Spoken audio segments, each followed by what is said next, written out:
How do you imagine Australia? A unique phenomenon, a country that is also a continent. Its territory is full of minerals, exotics, and beautiful views. But the sweet song about this place hides big problems, because of which life for Australians does not look rosy.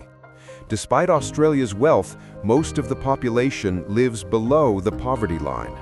Rising inflation exceeds the salaries of most of the population. Residents are unable to provide themselves with the basic benefits of civilization. Why did this happen? And was Australia's unique nature the cause?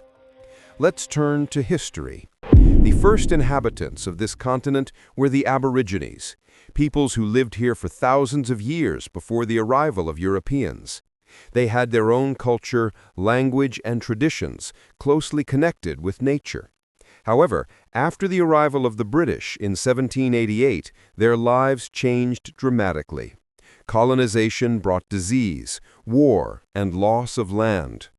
Today, the Aborigines make up about 3% of the country's population, and many of them continue to fight to preserve their culture and equal rights. Most modern Australians are descendants of European settlers. The British and Irish were the first major migrants, and for a long time, Australia was considered a white country. However, after World War II, everything changed. Migrants from Italy, Greece, China, India, and other countries began arriving in the country. Almost a third of Australia's population is now born overseas. This mix of cultures has made the country unique in its own way. Australians love sports, barbecues, beaches, and travel. But at the same time, everyone brings something of their own to society: traditions, cuisine, language. Australia has long remained a raw materials appendage of Great Britain. Instead of developing its own production, the country exported resources: gold, wool, coal. As a result, the economy was dependent on world prices for these goods, and in times of crisis, the country found itself in a difficult situation. Another difficulty is the distance from other countries. Australia is literally cut off from the rest of the world by the ocean. This meant that the supply of goods, technology, and even people was expensive and time-consuming. Such isolation hindered the development of industry, trade, and science. Much has changed over time. The economy grew, cities and technologies emerged. But have the mistakes of the past influenced the problems Australia faces today? First, answer yourself this question. What do you imagine when you hear the phrase civilized country or developed country? You might have an image of South Korea with its high tech, or Germany with its powerful automobile industry. In part, this image will not be deceiving. If a country is capable of creating innovative technologies, advancing humanity to a new level of its capabilities, this means that it has developed communications, science, logistics, and education. But first of all, something else speaks about development. To what extent can a country provide its citizens with all the benefits of civilization? Food, affordable housing, a high level of education, developed infrastructure, and transport are the basic benefits of civilization. That is, things without which a modern person cannot exist normally and comfortably. Australia has almost all of these, which is why it can be considered a fairly developed country. But why did I say almost? One area Australia still lacks is affordable housing. This problem is not new. The fight against it has been going on since the beginning of the 20th century. But what led to this? When you look at a map of Australia, it seems like there's enough room for everyone in this vast country. But if you look closer, things aren't so simple. Australia's area is comparable to Western Europe and Britain combined, and these are impressive dimensions.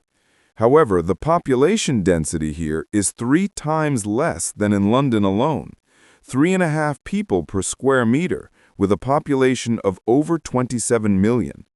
This was influenced not by one factor, but by many, and all of them, complementing each other, rolled up a huge economic ball. Most of Australia is desert and arid land.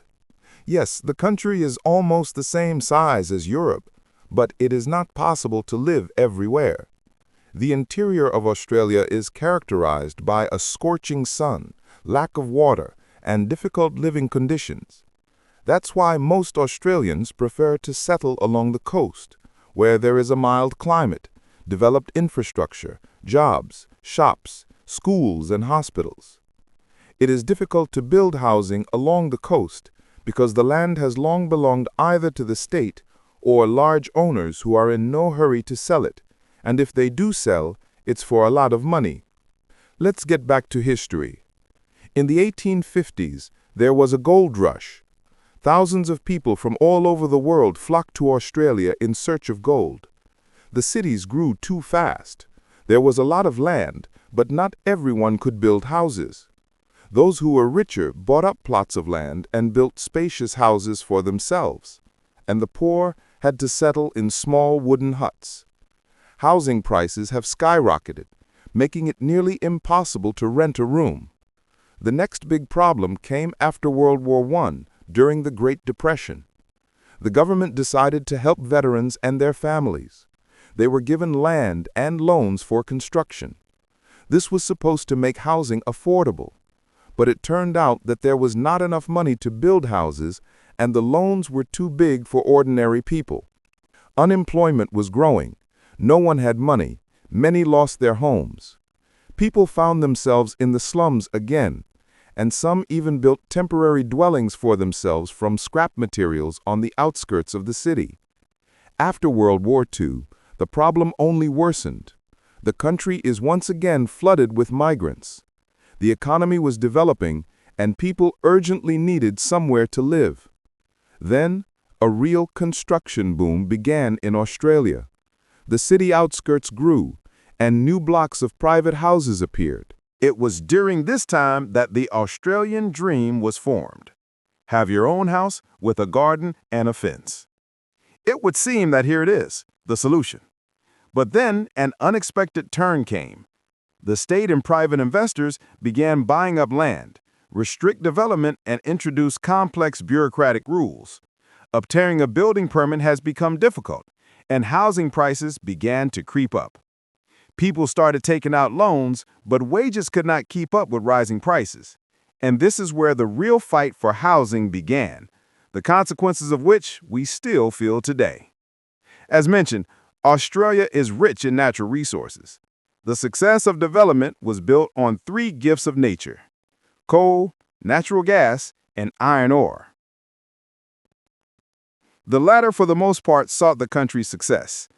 Large-scale ore mining began in the 1950s. Due to the prospective growth of exports to the region, private companies began to gather, seeking to profit from the economic upswing. Some of these were, for example, BHP Billiton and Rio Tinto.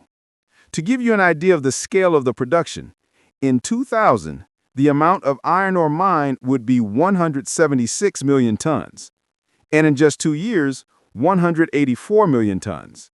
The dynamics from year to year were only positive. But why? Firstly, export.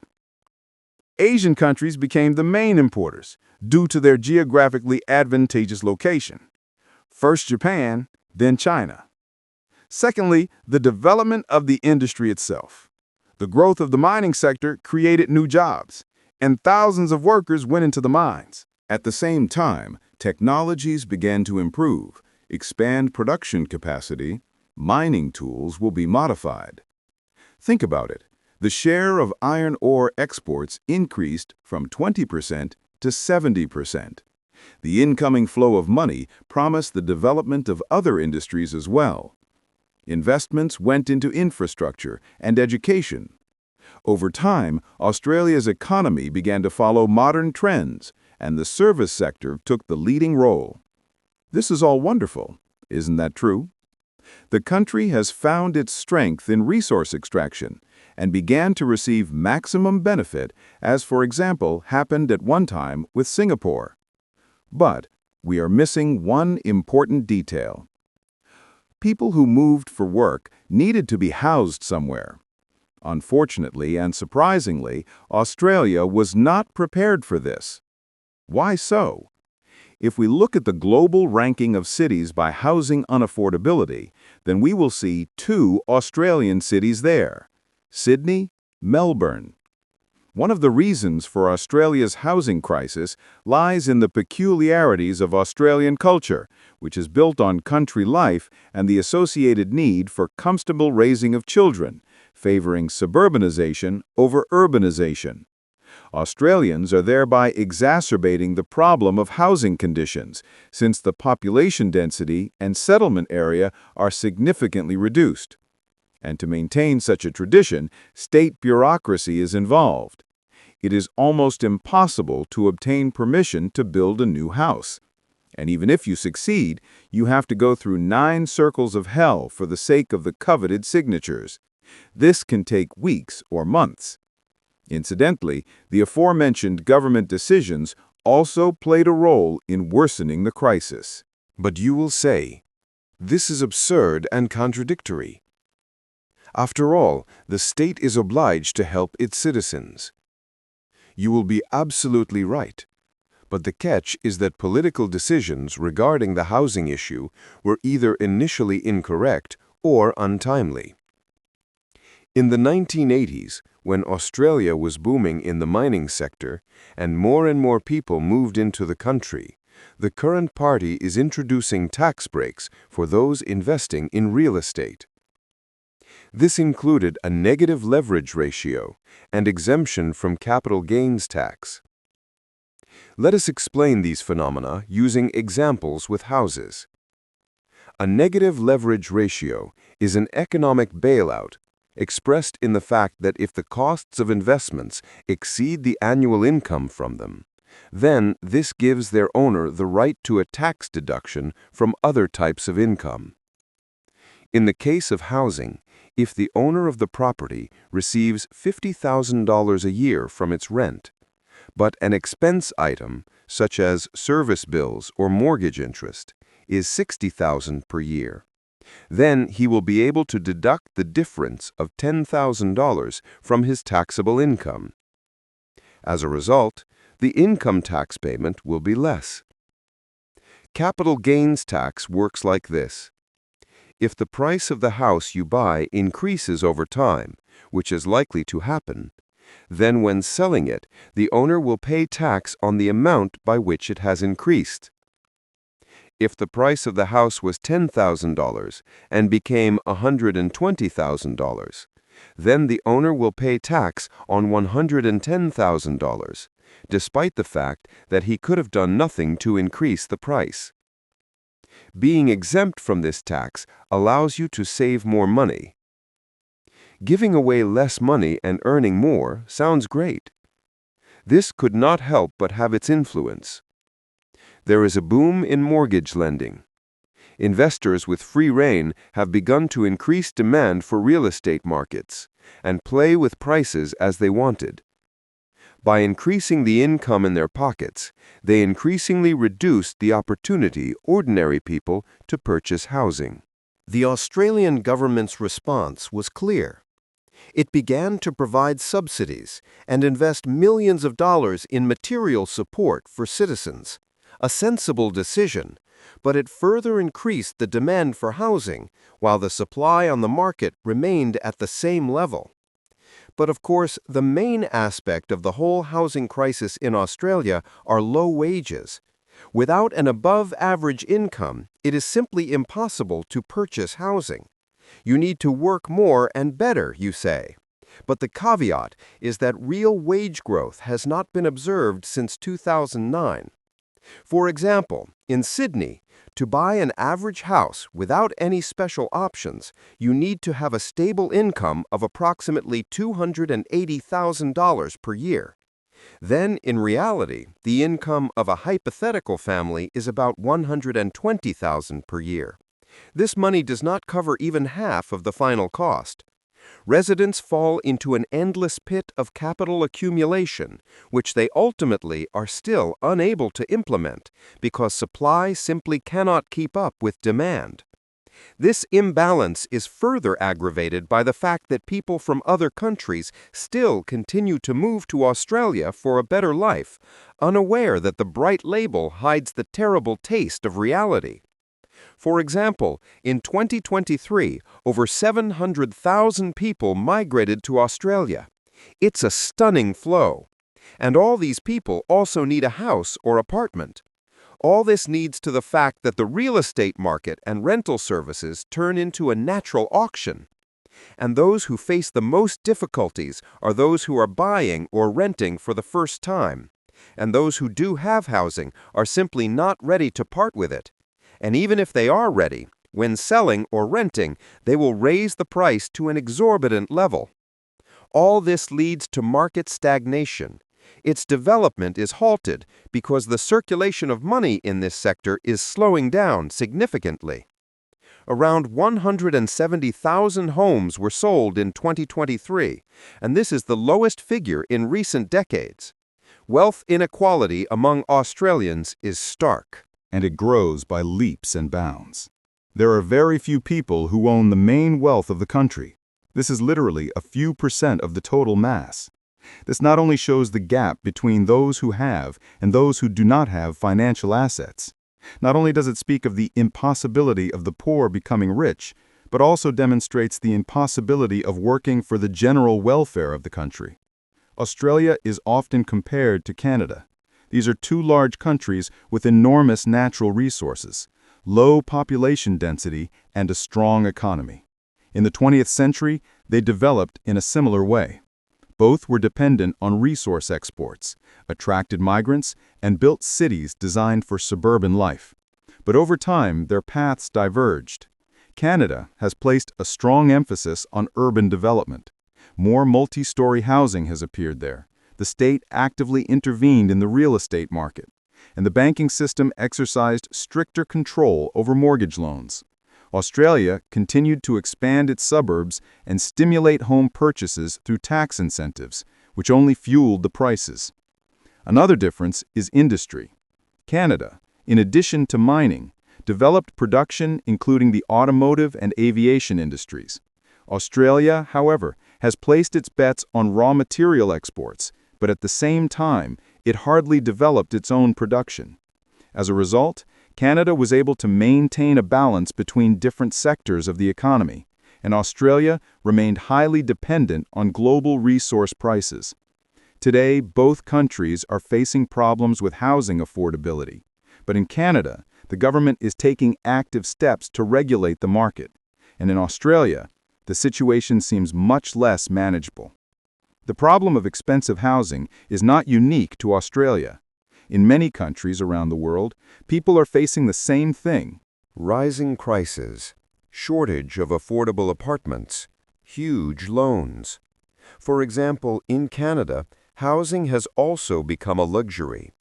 In major cities like Toronto and Vancouver, prices have risen so much that ordinary people have to rent housing until old age because it is simply unrealistic to buy it.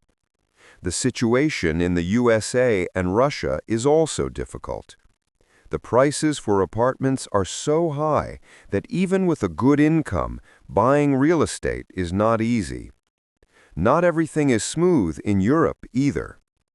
In the UK, especially in London, rent eats up half of your salary, and a mortgage is a debt for life.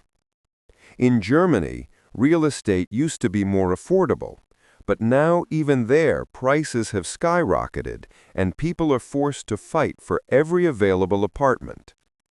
But there are countries that were able to cope with the crisis. In Singapore, for example, the government is actively building social housing so that everyone can buy an apartment at a reasonable price. In Vienna, the capital of Austria, more than half of the people live in houses built by the city, where rent remains affordable even for those with low incomes. What happens next?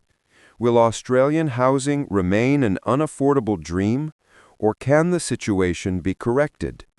There are several possible scenarios. The state will begin to more actively build affordable housing. This already works in some countries. If the Australian government invested in the mass construction of low-cost apartments, this could reduce prices. But the problem is that such measures require large investments and political will. Another option is to relax development laws. Nowadays, obtaining a building permit is a long and complicated process. If we remove unnecessary bureaucratic barriers, more new houses will appear. This means that prices could fall. However, the construction market is controlled by large players, and they are not always interested in lowering prices. There is another option: tax reforms. For example, it is possible to restrict the purchase of real estate by investors, so that ordinary people have a better chance of buying a home. This would help reduce artificial hype in the market. But those who already own property are unlikely to support such changes. New technologies can also come to the rescue. There are already projects emerging where houses are built using 3D printers, which makes the process cheaper and faster. What if these kinds of innovations are the key to solving the housing crisis? While the rich invest money to increase their own capital, the poor make ends meet. Productivity is falling. The economy is weakening. Australia's current problems are the result of a cumulative effect. One thing led to another, and the new cause became a consequence of the previous one. There is no point in looking for the guilty. This is how it historically happened. Australia continues the struggle with the problem, on the decision of which her future depends. Write your thoughts in the comments. Thanks for watching.